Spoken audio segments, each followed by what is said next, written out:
on this particular committee. Mr. Speaker, I therefore commend the motion to the House.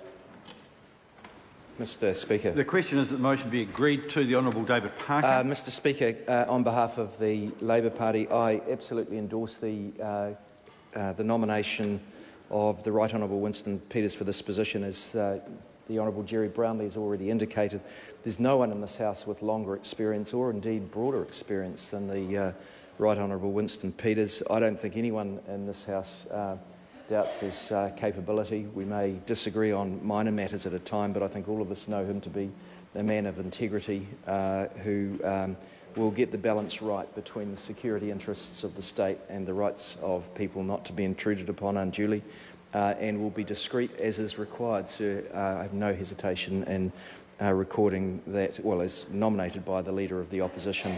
One final point on that. The closer we get to proportionality on that committee representing the face of this parliament, the better. But I think that this is the right nomination, and we will be voting in favour of the motion. Dr. Kennedy Graham. Mr. Speaker, thank you, Mr. Speaker.